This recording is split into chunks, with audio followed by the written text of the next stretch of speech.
El Tour de Francia tiene muchas anécdotas que se han desarrollado durante sus más de 100 años de existencia.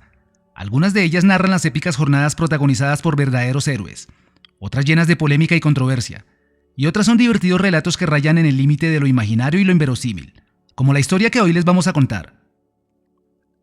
El Tour del 50 había sido bastante polémico en el inicio mismo. Las constantes luchas entre fanáticos franceses e italianos por avivar a sus ciclistas había llevado los ánimos al extremo. El italiano Gino Bartali llegó a ser atacado por algunos espectadores, pues lo acusaron de ser responsable por una caída que el local Jean Robic sufrió en las primeras jornadas. Bartali no se quedó con ello, y como represalia, después de ganar la etapa número 11 tomó la decisión de retirarse de la carrera junto a todos sus compañeros de la selección italiana, dejando así al Tour sin una de sus figuras más importantes. Los organizadores, además de lidiar con la ausencia de Bartali, temían que los aficionados italianos tomaran revancha por el agravio que le habían hecho pasar a su ídolo. Una de las jornadas finalizaba en la ciudad de San Remo en Italia, y era comprensible que se sintiera temor por un posible boicot a la carrera. De ahí que tuvieran que sustituir a San Remo como sitio de llegada por la localidad de Mentó en el Mediterráneo, muy cerca de la frontera entre los dos países.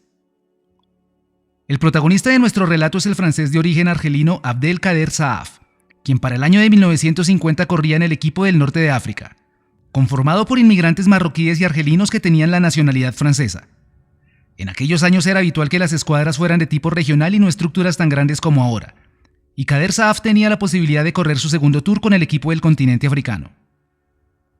Profesional desde 1946, Kader tuvo pocas victorias a lo largo de su carrera. De hecho, durante sus 11 años de ciclista solamente llegó a conquistar 9 triunfos hasta 1955, año en el que tomó la decisión de colgar la bicicleta. Las cosas iban en orden para la escuadra africana durante las primeras etapas. Aunque no habían obtenido victorias, mantenían a sus ciclistas en competencia, y eso ya era una hazaña para un continente no muy destacado en esto de las bielas. De hecho, nunca un corredor africano había ganado una etapa, y ni siquiera uno de ellos logró terminar alguna edición del Tour. En otras palabras, eran la cenicienta de la carrera. Tras la deserción de Gino Bartali, se corría la etapa número 3 entre Perpiñán y Nimes. Eran 215 kilómetros de tránsito por el borde del Mediterráneo, desde muy cerca de la frontera con España hasta la histórica ciudad conocida por sus construcciones de la época romana. Aquel 27 de julio el calor era verdaderamente insoportable. Se dice que la temperatura era cercana a los 40 grados, y ello fue un aliciente para que el equipo de Kader tomara la decisión de enviar a sus hombres al ataque, pues ellos ya estaban acostumbrados a las altas temperaturas por vivir y entrenar en los hostiles territorios del norte africano. Marcel Molinet y Abdelkader tomaron la delantera, en una etapa que se suponía era de transición para los hombres del pelotón, y en especial para el líder suizo Ferdi Kubler, que contaba con una buena ventaja. Así que hubo licencia por parte del lote y permitieron a los dos ciclistas irse en su aventura. La ilusión de conseguir la primera victoria para su continente se iba materializando con el paso de los kilómetros. Kader y Molinet llegaron a tomar una diferencia superior a los 15 minutos, y a 20 kilómetros de meta estaba por descontado que el sueño iba a convertirse en realidad. Es ahí que las cosas empiezan a ponerse verdaderamente complicadas para los africanos. Abdelkader comenzó a sentirse realmente mal y su paso dejó de ser el mismo que iba marcando. Sintió mareos y vértigo. Su cuerpo sufrió las inclemencias de las altas temperaturas y los casi 200 kilómetros en fuga.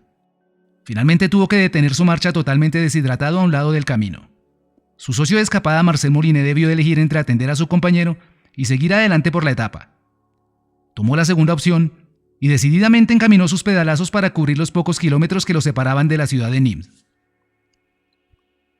Kader quedó inconsciente junto a uno de los árboles apostados al lado de la vía, y allí fue auxiliado por varios de los lugareños que veían pasar la caravana de ciclistas. Al día de hoy las razones de su desfallecimiento no son conocidas totalmente, y no se sabe tampoco qué tanto de lo dicho hace parte del imaginario colectivo o se ajusta a los hechos reales.